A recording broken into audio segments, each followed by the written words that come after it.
जय माता दी। आप लोगों को ये बताना चाहता हूँ कि हम यदि बुरे कर्म करते नहीं हैं, लेकिन बुरे कर्म से प्रसन्न होते हैं यदि, तब भी दोष हमें लगता है। एक कहानी के माध्यम से समझाता हूँ, छोटी सी कहानी है, आप लोगों को ज़्यादा समझ आएगा। एक राजा था, उसने ब्राह्मणों को भोज करने के लिए बुलाया। मंत्री को आदेश दिया कि सभी ब्राह्मणों को बुलाइए, जितने राज्य में हमारे ब्राह्मण हैं उनको हम खाना खिलाएंगे। और मंत्री ने उसके आदेश का पालन किया। राज्य के सारे ब्राह्मणों को बुलाया गया कि आप लोग आइए, आप लोगों को राजा साहब खाना खिलाएंगे। हर जगह से ब्राह्मण आने चालू हो गए। ब्राह्मणों को मीठा प्रिय होता है। बोलते हैं ना कि ब्राह्मणम मधुरम प्रियम, ब्राह्मणों को मीठा प्रिय होता है। तो राजा ने बोला कि ब्राह्मणों को यदि मीठा प्रिय है तो इनको खीर बनाइए। उसने आदेश दिया रसोइये को कि खीर बनाओ, खीर भी खिलाना है। रसोइया खीर बनाने लगा, और खीर को यदि ठंडा करके आप खाते हैं तो और ज़्यादा आनंद आता है। तो दूर से खीर बना करके और रसोइया उसको लेकर के आ रहा था। ढक्कन खुला था ताकि हवा लगे तो खीर और ठंडा हो जाए।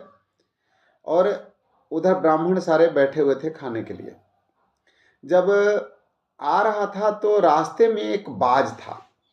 बाज चोंच में एक मरा हुआ सांप लेकर जा रहा था। सांप के मुख से विष गिरा और वो विष आकर के सीधा खीर में गिर गया। अब खीर में गिरा तो खीर भी क्या हो गया, विष वाला हो गया।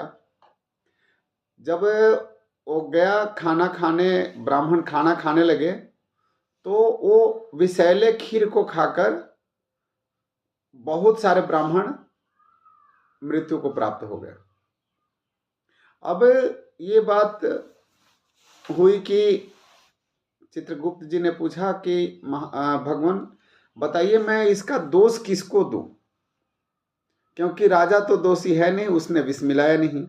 रसोइया दोष ही है नहीं, उसने भी विष नहीं मिलाया। बाज भी दोषी नहीं है, वो भी विष को जानबूझ करके नहीं गिराया खीर में। और सांप भी दोषी नहीं है, क्योंकि वो तो पहले ही मरा हुआ है।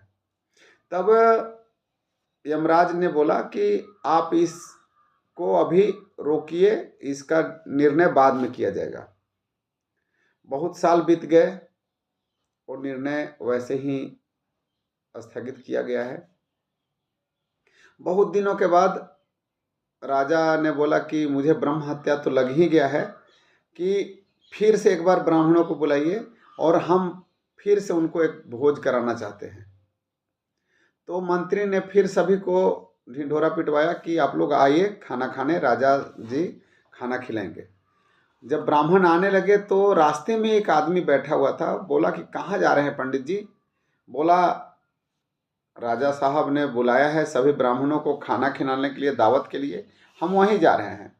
तो बड़ा खुश हुआ, बोला जाइए जाइए, ये वही राजा है जो ब्राह्मणों को विष मिला करके और खाना खिला देता है और मार देता है। बड़ा प्रसन्न हुआ।